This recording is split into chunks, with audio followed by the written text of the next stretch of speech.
When it comes to thrillers, it doesn't get much better than The Silence of the Lambs, with a combination of brilliant directing, cleverly written dialogue, and some phenomenal acting like holy shit. Jonathan Demme managed to turn a great idea for a thriller into a terrifying masterpiece. Let's take a closer look at The Silence of the Lambs.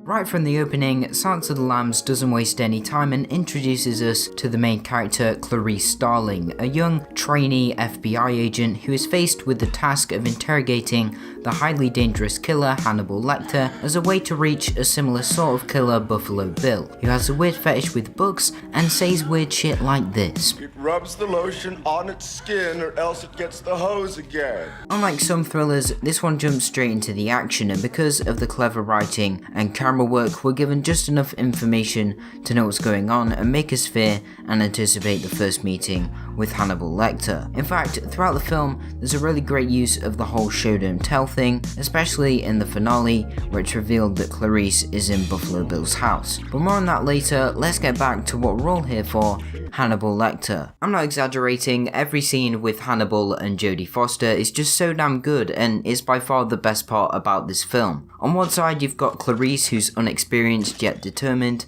and then on the other you've got Hannibal Lecter, a manipulative, brutal killer who's also highly intelligent. So when you put those two in the scene together, it's always very exciting because, you know, shit could hit the fan at any moment. Also, Hannibal Lecter is such a frightening and chilling character and surprisingly funny as well. Like, how could you not love his one-liners? Oh, and Senator, just one more thing. Love your suit.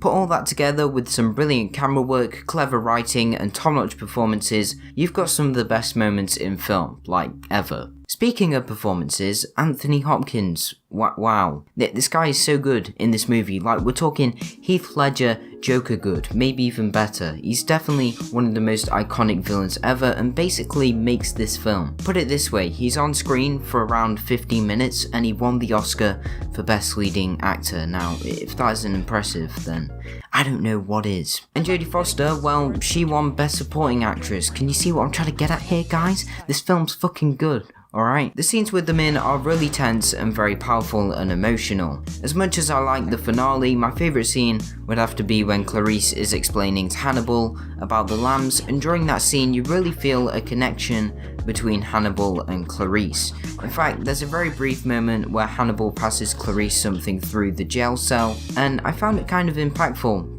Really. As for the other actors, there's no one in here that's particularly bad. Everyone did really well. I like Scott Glenn as Jack Crawford, and Ted Levine is really underrated as Buffalo Bill. He's like that one Bond villain, you know, the one that strokes a cat, but instead Buffalo Bill strokes a dog, and it's like 100 times worse. I mean, the guy literally skins people, so you know, he sort of wins. And it's one of those things where he's talked about a lot, but doesn't really show up until later on in the film, so throughout most of it, you're thinking, you know, who the hell is this guy? And that really helps to build up the suspense. Plus, the way he goes from being really sinister and creepy with his victims to acting really cute around his dog. Yeah, you're gonna be having nightmares after this one, guys.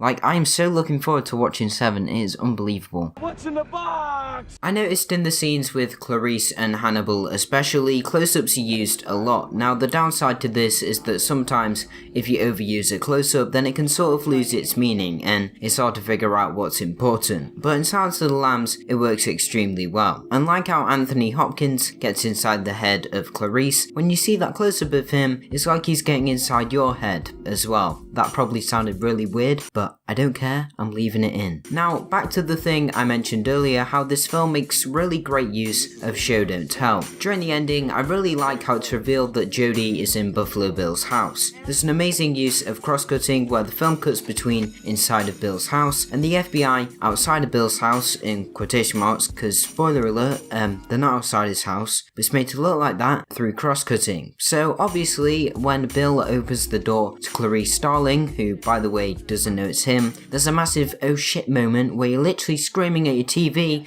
for her to get the hell out of there. That might not have happened to you, but it happened to me, so yeah. Then after that, what follows is one of the scariest and suspenseful finales ever. Well, maybe not that far, but it does make you shit your pants. So Clarice is walking through Bill's house, and there's another great moment where Clarice finds out it's Bill. I think this is brilliant because it's done with hardly any dialogue. You know, the film doesn't spoon feed you the answers. It's clever and it uses previous information to hint at stuff, like the close-up of the bug shows how Bill has a weird fetish with bugs. Something else I really like in this scene is the pacing, and really the anticipation of what's going to happen is scarier than the thing that does happen. It's all in the build-up. This is one of the reasons why I don't like jump scares, because if they're not done right, then you get the initial shock from the audience and then nothing else. But with something like this and many other great suspense scenes, the slow build-up and anticipation is really what has you on the edge of your seat, because you know, that shit at the end in the dark is terrifying. I also really like the handheld in this scene, as I just think it makes it look a bit more authentic.